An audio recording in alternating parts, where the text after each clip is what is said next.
नमस्कार, मैं बरखा वली स्वागत करती हूँ आपका आपकी पसंदीदा सीरीज स्पॉटलाइट मिशन 2047 में। ये सीरीज यूपी के विकास का एक रियलिटी चेक है। यूपी सरकार के साथ हमारी भी जिम्मेदारी बनती है कि यूपी के विकास कार्य को आपके तक पहुंचाया जाए और पीएम मोदी के विकसित भारत के सपने को साकार करने में अहम भूमिका निभाई जाए। यूपी सरकार मिशन 2047 को पूरा करने के लिए मिशन मोड में काम कर रही है, क्योंकि विकसित भारत अब सपना नहीं है, विकसित भारत लक्ष्य है और चुनौतीपूर्ण लक्ष्य है, और ये लक्ष्य हम हासिल कर रहेंगे। इसी संकल्प के साथ आज की शुरुआत करते हैं फतेहपुर जिले के साथ, जहां कोरोना महामारी परिवारों पर कहर बनकर टूटी, तो वहीं सीएम बाल सेवा अनाथ योजना उन परिवारों के लिए वरदान साबित हुई।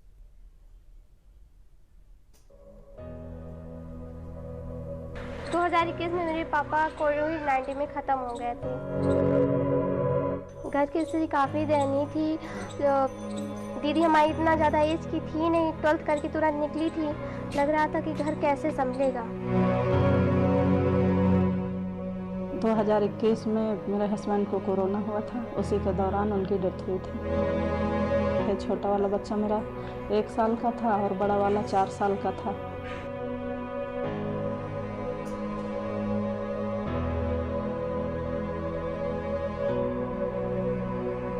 कोरोना महामारी ने इन मासूम आंखों के सपनों को सुखा दिया था। इस महामारी ने इनका बचपन तो छीना ही, लेकिन भविष्य को भी अंधेरे में धकेल दिया था। पिता का साया सर से उठने के बाद दुखों का आसमान इन मासूमों पर आफतों की बारिश ही बरसाता रहा। ये फतेहपुर के हीरालाल नगर बख्शपुर के LIC एजेंट वासुदेव प्रसाद का परिवार है। कोरोना ने साल 2021 में वासुदेव प्रसाद की जान ले ली। त्रासदी और बढ़ गई जब दूसरों का जीवन बीमा कर उन्हें मुश्किल वक्त में सहारा देने के फायदे गिनाने वाले वासुदेव प्रसाद का परिवार उनकी मौत के बाद खुद बेसहारा हो गया। जो जमा पूंजी थी वो मौत के अगले कुछ महीनों में खत्म हो गई। वासुदेव प्रसाद परिवार में पत्नी, 3 बेटियां और एक बेटा छोड़ गए। वासुदेव प्रसाद की जब मौत हुई तो अगले महीने बड़ी बेटी की शादी थी। दोस्तों, रिश्तेदारों की मदद से शादी तो हुई, लेकिन सारी जमा पूंजी चली गई। वासुदेव प्रसाद घर के इकलौते कमाने वाले थे। ये वासुदेव प्रसाद की दूसरी बेटी है, नाम अनुराधा मौर्य है।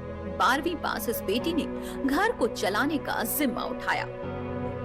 सर, हमारे पिताजी कोरोना पीरियड में 2021 में एक्सपायर हो गए थे, जिसकी वजह से घर में बहुत सारी तकलीफें आई। आगे कोई कमाने वाला नहीं था, ना ही घर का कोई खर्च उठाने वाला था। भाई हमारा 5th क्लास में था और बहन 9th क्लास में थी। हमारा 12th हुआ था। हमने जो है इंटर के जस्ट तुरंत बाद ही हमारा जो है दयनीय स्थिति बहुत ही ज़्यादा ख़राब थी, तो हमें लगा कहीं हमें बाहर निकलना चाहिए, कुछ भी करना चाहिए। सर, हम निकले हम बाहर थोड़ा सा, हमको एक स्कूल में जॉब करनी पड़ी। भाई बहनों को पढ़ाने का खर्च और घर चलाने की बुनियादी चीजें जुटाने में इसका बचपन हर रोज तपता था। मुश्किलों के तेज सूरज ने मेहनत और हिम्मत की प्राण वायु को सुखा दिया था। छोटे भाई बहनों की पढ़ाई का सपना दम तोड़ने लगा था। उसी समय सीएम योगी की आवाज इस परिवार और इसके जैसे सैकड़ों परिवारों का सबसे बड़ा संबल बनी। कोरोना से पीड़ित जिन बच्चों के माता पिता, माँ पिता या दोनों की दुखद मृत्यु हुई, उन बच्चों को 4000 रुपए महीना सरकार उपलब्ध करवाएगी, और ये व्यवस्था उन बच्चों के बालिग होने तक उत्तर प्रदेश सरकार निरंतर चलाएगी। हर महीने व्यवस्था उनको, हर तीसरे महीने पैसा उनके अकाउंट में जाता रहेगा। एक व्यवस्था बनाई गई। जब सरकार किसी आपदा या महामारी में अनाथ हुए बच्चों के लिए गार्जियन की भूमिका निभाने लगे, तो उसे ही लोकतंत्र का कल्याणकारी स्वरूप कहा जाता है। प्रदेश के नौनिहालों की तकदीर को संवारने के सीएम योगी के इस कदम से मायूस चेहरों पर अब सुविधा और सुरक्षा का संतोष है। पढ़ाई लिखाई काफ़ी अच्छी चल रही है। हम लोग की दयनीय स्थिति काफ़ी सुधार आया है। हम लोग को लग रहा था कि हम लोग आगे पढ़ नहीं पाएंगे, लेकिन जब से योजना में हम लोग को मंथली 4000 रुपये आता है, तो उससे हम लोग ट्यूशन और कोचिंग कर रहे हैं। काफ़ी मतलब अच्छा है, और लग नहीं रहा था कि हम लोग पढ़ पाएंगे आगे। हमें मुख्यमंत्री की जो बाल सेवा योजना है उससे काफ़ी हेल्प मिली है और हम आगे पढ़ पा रहे हैं। हमारी पढ़ाई अच्छी चल रही है। इस योजना से न सिर्फ इन बच्चों की पढ़ाई लिखाई ठीक से चल रही है, बल्कि जो पैसे मिल रहे हैं उससे घर के खर्च में भी आसानी हो रही है और हर महीने प्रत्येक बच्चे को योगी सरकार जो 4,000 रुपए दे रही है, उससे कोरोना की मार से घर के कमाने वालों को होने वाले परिवारों की बड़ी आर्थिक ताकत मिली है। सीएम मुख्यमंत्री जी की जो बाल सेवा योजना है उसके जरिए हमारे घर की दयनीय स्थिति में बहुत परिवर्तन हुआ है, जिसकी वजह से हमारी घर का जो पढ़ाई लिखाई का बच्चों का रूटीन था वो बहुत अच्छा हो गया है और ठीक ठाक हमारे घर के बच्चे पढ़ पा रहे हैं। जैसे ही हम स्कूल में जॉब करने लगे उसके 2 महीने बाद ही जो है हमें बाल विकास योजना के बारे में पता चला। जैसे ही बाल विकास योजना हम तक पहुंची करवाया गया तो उस हिसाब से फिर हमारे घर की दयनीय स्थिति, जैसे ही हमको पैसा आने लगा, हमारे बच्चों की पढ़ाइयों का रूटीन सब बहुत ही अच्छा होने लगा। कोरोना संकट में माता पिता या दोनों में से एक को गंवाने वाले बच्चों के लिए यूपी सरकार की योजना। अनाथ बच्चों को हर महीने 4,000 रुपए देती है योगी सरकार। 11 से 18 साल तक के बच्चों को निःशुल्क शिक्षा। अटल विद्यालय और कस्तूरबा स्कूल में इन बच्चों को प्राथमिकता मिलती है। कक्षा 9 या उससे ऊपर की क्लास के बच्चों को लैपटॉप दिया जाता है। बालिग होने तक चल अचल संपत्ति की कानूनी सुरक्षा भी करती है यूपी सरकार। बालिग होने पर लड़कियों की शादी में 1.10 लाख रुपए देती है यूपी सरकार। यूपी में 240 बच्चे ऐसे हैं जिनके माता पिता दोनों की कोरोना में मृत्यु हो गई है। यूपी में 3,810 बच्चे ऐसे हैं जिनकी मां या पिता कोरोना के शिकार बने हैं। कोरोना की मार से यूपी का फतेहपुर जिला भी बेहद प्रभावित रहा था, जहां कई बच्चों ने इस महामारी में अपने माता या पिता या फिर दोनों को खोया है। सीएम बाल सेवा योजना का लाभ जिले के कई परिवार उठा रहे हैं। इस योजना का मुख्य उद्देश्य यह था कि जो तात्कालिक रूप से उनके सामने एक समस्या थी, एक आर्थिक समस्या उत्पन्न हुई थी, ताकि उनको उन चीज़ों से निकाला जा सके और बच्चे हमारे शिक्षा की मुख्य धारा में जुड़े रहें और उनका जो है संरक्षण और संबल उनको प्रदान किया जा सके। फतेहपुर जिले में कोरोना से अनाथ हुए 78 बच्चे योजना के लाभार्थी हैं। ये फतेहपुर के कंधिया गांव का रहने वाला परिवार है, जिस पर कोरोना महामारी कहर बनकर टूटी थी। 2 छोटे बच्चों को पालने का पूरा बोझ अकेली रह गई विजेता श्रीवास्तव के कंधों पर आ गया था। असोथर ब्लॉक के कंधिया गांव के विपिन श्रीवास्तव की मौत 2021 में कोरोना से हुई। विपिन पुणे में प्राइवेट नौकरी करते थे और घर के इकलौते कमाने वाले थे। सीएम बाल विकास योजना से विजेता दोनों बच्चों के साथ अब गांव छोड़कर शहर में रहती हैं। जो बाल सेवा योजना से जो भी लाभ मिल रहा है मैं उसी में अपने बच्चों का खर्च करती हूँ, पढ़ाती हूँ, प्लस खाना पीना जो भी बच्चों का होता है उसी से करती हूँ। जब विजेता श्रीवास्तव पर दुखों का पहाड़ टूटा तो मदद के लिए कोई भी रिश्तेदार या सगा संबंधी आगे नहीं आया सिवाय यूपी सरकार के। 2021 में विजेता श्रीवास्तव के दोनों बच्चे भी छोटे थे और सामने पहाड़ जैसी जिंदगी। मुश्किल ये थी कि विजेता कोई नौकरी भी नहीं कर सकती थी, क्योंकि बच्चों को कहीं छोड़कर काम पर जाने का विकल्प भी उनके पास नहीं था। छोटे थे, छोटा वाला बच्चा मेरा 1 साल का था और बड़ा वाला 4 साल का था। परिवार में सर मेरे कोई नहीं, मैं अकेली हूँ, मेरे सास ससुर कोई नहीं है मेरा। लेकिन इस योजना से न सिर्फ विजेता को बड़ा सहारा मिला, बल्कि उनके बच्चों का भविष्य भी योगी सरकार ने सुरक्षित कर दिया। यूपी में कोरोना की महामारी ने कई जिंदगियों को तबाह किया है, लेकिन अब ऐसे परिवारों के साथ योगी सरकार एक मजबूत सहारा बनकर खड़ी हुई है और अनाथ हुए बच्चों के गार्जियन के तौर पर योगी सरकार की ये पहल ये साबित करती है कि कल्याणकारी सरकार हो तो जनता हर मुसीबत से पार पा लेती है। तो स्पॉटलाइट मिशन 2047 में आगे बढ़ने से पहले लेते हैं एक विराम।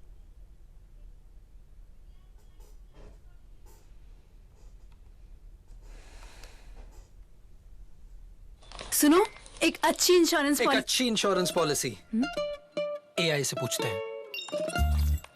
एक ऐसी पॉलिसी जिसमें प्रीमियम पेमेंट हो लिमिटेड पर इनकम आती रहे लाइफ टाइम। LIC का Jeevan Utsav. Wow, lifetime celebration मनाइए। LIC के जीवन उत्सव के साथ फ्यूचर सेट है। हर खबर के पीछे छिपी होती हैं कई खबरें, समाज के आकार से जनता के सरोकार तक। हर खबर न्यूज़ 365। LIC पेश करता है जीवन लक्ष्य। पाएं जीवन बीमा आकर्षक मैच्योरिटी राशि के साथ एवं बीमित व्यक्ति के न रहने पर भविष्य में देय प्रीमियम भुगतान से माफी, सम एश्योर्ड के 10% का प्रतिवर्ष भुगतान पॉलिसी टर्म तक और पॉलिसी की मैच्योरिटी पर सम एश्योर्ड एवं बोनस का भुगतान। बच्चों की शिक्षा एवं अन्य जरूरतों को पूरा करे। LIC का जीवन लक्ष्य। राष्ट्रीय अंतर्राष्ट्रीय खबरों का पूरा विश्लेषण देखिए सिर्फ बिग न्यूज बिग एनालिसिस में, सोमवार से शुक्रवार शाम 6 से 7 संतोष चौधरी के साथ। कब तक आप ऐसे फ्यूचर का टेंशन लेकर चलते रहेंगे? LIC के न्यू पेंशन प्लस के साथ अपनी पेंशन का प्लान बनाइए, क्योंकि ये प्लान आपके फ्यूचर के लिए मार्केट लिंक्ड वेल्थ क्रिएट करता है। और तो और इस प्लान में गारंटीड एडिशंस के साथ पेंशन पाने के कई ऑप्शंस भी हैं, so that you grow young and tension free. LIC हर पल आपके साथ। तो ब्रेक के बाद स्वागत है आपका फिर से। अब फतेहपुर के बाद बारी है हरदोई की, जहां जतिन ललित की चलती फिरती कम्युनिटी लाइब्रेरी कैसे शिक्षा के क्षेत्र में नई सोच की बड़ी मुहिम बनकर उभरी है। देखिए हमारी इस खास रिपोर्ट में।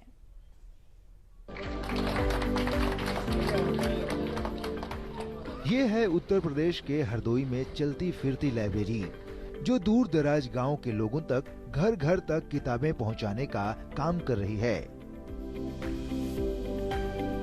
दरअसल हरदोई के मल्लावा विकास खंड के बांसा गांव निवासी जतिन ललित कम्युनिटी लाइब्रेरी चलाते हैं। यह लाइब्रेरी उन्होंने कोरोना काल में 2020 में उस समय शुरू की थी जब बच्चों को पढ़ाने के लिए स्कूल कॉलेज बंद हो गए थे। दिसंबर 2020 में कोरोना की वजह से वे गांव आ गए। यहाँ राम दरबार मंदिर परिसर में सार्वजनिक उपयोग की भूमि पर अनुमति लेकर हॉल बनवाया। इसमें 50 से 60 किताबें रखकर कम्युनिटी लाइब्रेरी की शुरुआत की। पहले उन्होंने गांव के ही उन युवकों से पुस्तकें ली जो कंपटीशन क्लियर कर चुके थे। फिर 26 गांवों में पुस्तक दान प्राप्त करने का अभियान चलाया। आज उनकी ये मुहिम सिर्फ हरदोई नहीं बल्कि पूरे देश में जानी जा रही है। मैं 2021 से लाइब्रेरी आ रहा हूँ। घर पे पहले जो है बहुत ही शोर शराबा रहता था, पढ़ने में थोड़ा प्रॉब्लम होती थी, बुक्स भी जो है इतनी क्वांटिटी में अवेलेबल नहीं थी। लेकिन अब यहाँ लाइब्रेरी आके जो है बुक्स भी बहुत सारी मतलब जो बुक चाहिए वो यहाँ पे हमें अवेलेबल हो जाती है। और यहाँ पे साइलेंस भी काफ़ी रहती है, जिससे हमें पढ़ने में जो है कंफर्टेबल और मतलब ध्यान एक जगह केंद्रित रहता है। जैसे मैं क्लास 10 में पढ़ता था तब से यहाँ जुड़ा हूँ। और जैसे नॉवेल किताबें हो गई और जो सिलेबस की किताबें हो गई उनको पढ़ता था। और अभी मैं करंट टाइम में मैं तैयारी कर रहा हूँ CDS की और अग्निवीर की, दोनों की तैयारी करता हूँ और इधर आता हूँ। लाइब्रेरी में हरदोई के अलावा दिल्ली, बेंगलोर, चेन्नई, अहमदाबाद समेत देश के विभिन्न हिस्सों से लोगों ने पुस्तकें दान की। लोग कुरियर के जरिए यहाँ पुस्तकें भेजते हैं। इस लाइब्रेरी में हिंदी, अंग्रेजी, उर्दू सहित अन्य तमाम विषयों की पुस्तकें मौजूद हैं। अब यहाँ प्रतिदिन गांव के युवा से लेकर बुजुर्ग तक आकर पुस्तकों का अध्ययन करते हैं। इस लाइब्रेरी का संचालन भी बच्चों की एक स्टडी काउंसिल के माध्यम से होता है। उसी के माध्यम से किताबों को पढ़ने के लिए जारी करने से लेकर जमा करने का काम भी किया जाता है। बांसा कम्युनिटी लाइब्रेरी में 6000 से अधिक किताबें इस समय हैं, जिसमें छोटे बच्चों के लिए कहानी की किताब, कंपटीशन वाले बच्चों के लिए उनकी प्रतियोगी परीक्षाएं, वयस्कों के लिए नॉवल हैं, उपन्यास हैं और 2300 से अधिक लाइब्रेरी के मेंबर्स हैं। और जैसा मैंने बताया औसतन एक महीने में 250 से अधिक किताबें इशू की जाती हैं। जतिन बताते हैं कि उनकी लाइब्रेरी में 400 से अधिक बच्चे सिर्फ कंपटीशन की तैयारी करने वाले हैं, जिनमें से 100 ने विभिन्न परीक्षाओं में सफलता भी हासिल की है। आज जतिन की मेहनत और लगन से इस गांव में शिक्षा के स्तर में एक अलग ही बदलाव देखने को मिल रहा है। मैं यहाँ पे आके नॉवेल वगैरह पढ़ता था, मुझे नॉवेल पढ़ना बहुत पसंद है और एग्जाम की भी प्रिपरेशन करता था। उसके बाद मुझे सबसे शांत माहौल लाइब्रेरी में लगा। मैं शाम को आके 2-4 घंटे यहाँ पे बैठ के पढ़ता हूँ और गेम्स वगैरह भी खेल लेता हूँ, इससे माइंड थोड़ा सही रहता है। और मैं अपने दोस्तों को भी इसके बारे में बताता हूँ कि लाइब्रेरी आओ, वहाँ का माहौल बढ़िया रहता है। वो लोग पैसे खर्च करके प्राइवेट लाइब्रेरी जाते हैं तो यहाँ पे वो सारी सुविधाएं फ्री यहाँ पे आ सकते हैं। वर्तमान समय में उनकी इस लाइब्रेरी में टॉय लाइब्रेरी भी है और बच्चों के साथ ही बुजुर्गों के लिए भी पुस्तकें मौजूद हैं। कम्युनिटी लाइब्रेरी के साथ ही इस चलती फिरती लाइब्रेरी से अब सिर्फ बांसा गांव ही नहीं बल्कि आसपास के क्षेत्र में भी लोगों को सहूलियत मिल सकेगी। तो स्पॉटलाइट में आगे बढ़ने से पहले रुकते हैं एक छोटे से ब्रेक के लिए।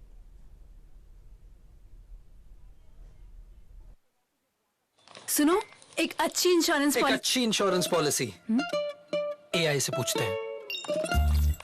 एक ऐसी पॉलिसी जिसमें प्रीमियम पेमेंट हो लिमिटेड पर इनकम आती रहे लाइफ टाइम।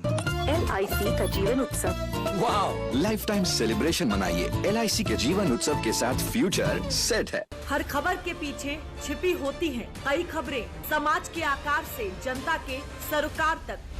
हर खबर न्यूज 360 पर। LIC पेश करता है जीवन लक्ष्य। पाए जीवन बीमा आकर्षक मैच्योरिटी राशि के साथ एवं बीमित व्यक्ति के न रहने पर भविष्य में देय प्रीमियम भुगतान से माफी, सम एश्योर्ड के 10% का प्रतिवर्ष भुगतान पॉलिसी टर्म तक और पॉलिसी की मैच्योरिटी पर सम एश्योर्ड एवं बोनस का भुगतान। बच्चों की शिक्षा एवं अन्य जरूरतों को पूरा करे। LIC का जीवन लक्ष्य। राष्ट्रीय अंतर्राष्ट्रीय खबरों का पूरा विश्लेषण देखिए सिर्फ बिग न्यूज बिग एनालिसिस में सोमवार से शुक्रवार शाम 6 से 7 संतोष चौधरी के साथ। कब तक आप ऐसे फ्यूचर का टेंशन लेकर चलते रहेंगे? LIC के न्यू पेंशन प्लस के साथ अपनी पेंशन का प्लान बनाइए, क्योंकि ये प्लान आपके फ्यूचर के लिए मार्केट लिंक्ड वेल्थ क्रिएट करता है। और तो और इस प्लान में गारंटीड एडिशंस के साथ पेंशन पाने के कई ऑप्शंस भी हैं, so that you grow young and tension free. LIC हर पल आपके साथ। तो स्पॉटलाइट में आगे बढ़ते हैं। भारत प्रकृति को ईश्वर मानकर पूजने वाला शायद दुनिया का इकलौता देश है जहां फसल की बुवाई और कटाई पर त्योहार मनाए जाते हैं। उसी को चरितार्थ करती हुई कहानी है एटा के किसान दुर्वीन सिंह की, जिन्होंने प्राकृतिक खेती के जरिए अपना मुनाफा ही दोगुना नहीं किया बल्कि पर्यावरण और लोगों के स्वास्थ्य का भी ध्यान रखा। धरती माँ के कायाकल्प के लिए, हमारी मिट्टी की सुरक्षा के लिए, आने वाली पीढ़ियों के भविष्य को सुरक्षित रखने के लिए अब हमें एक बार फिर प्राकृतिक खेती की तरफ मुड़ना ही होगा। यही आज समय की मांग है। पीएम मोदी की ये पुकार न सिर्फ बदलते वक्त के साथ कदम ताल की है, बल्कि ये भारत की सांस्कृतिक और सामाजिक ताने बाने का भी सबसे बड़ा आधार है। प्रकृति को ईश्वर मानकर पूजने वाला भारत शायद दुनिया का इकलौता देश है जहां फसल की बुआई और कटाई पर त्योहार मनाया जाता है। पूरी दुनिया में त्योहारों के देश के तौर पर मशहूर भारत के अधिकतर त्योहारों का आधार खेती और फसल की है।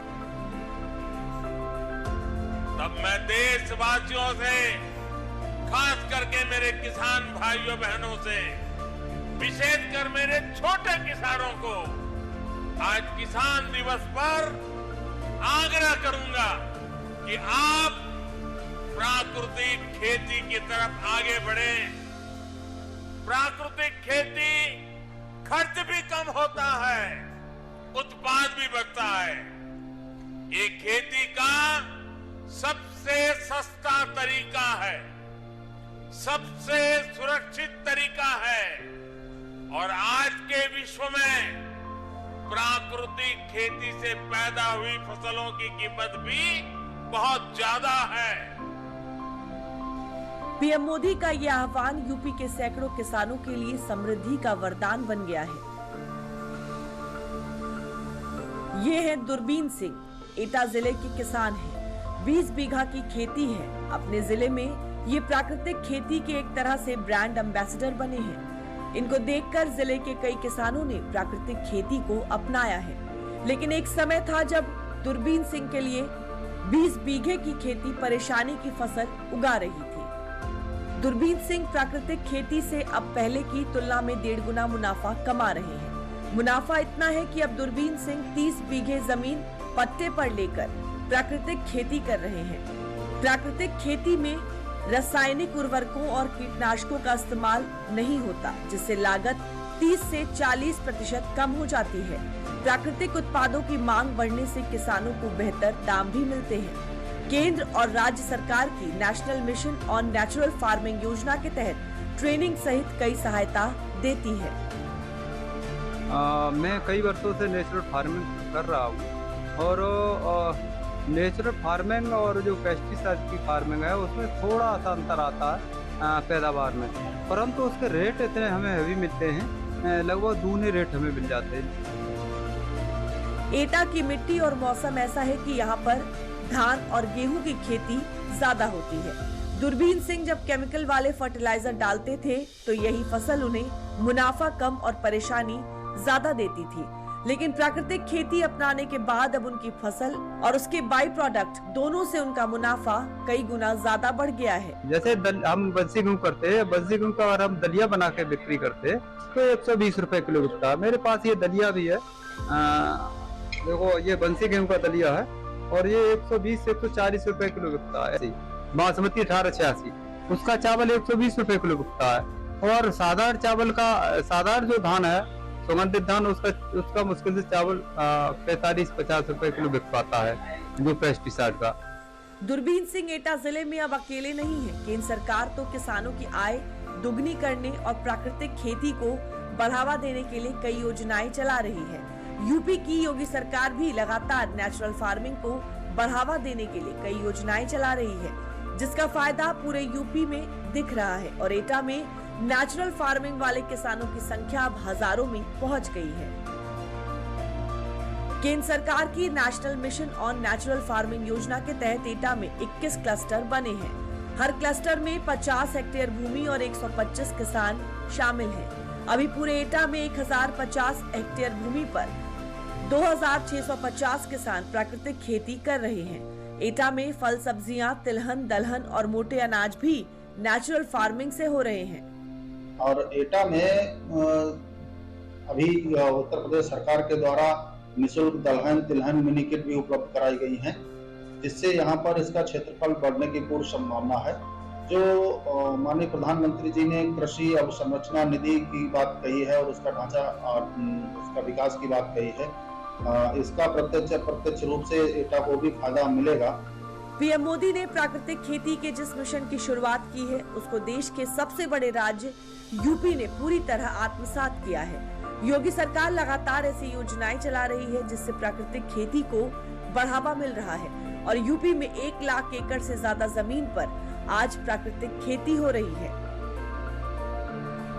उत्तर प्रदेश जैसे राज्यों में 1 लाख एकड़ भूमि में प्राकृतिक खेती के प्रति लोगों में जागरूकता पैदा हुई है। बुंदेलखंड के 7 जनपदों में और गंगा जी के किनारे हमारे जो 27 जनपद हैं, इन सभी जनपदों में इसके प्रति व्यापक जन जागरण का एक कार्यक्रम लोगों ने चला करके इस अभियान के साथ जुड़े हैं।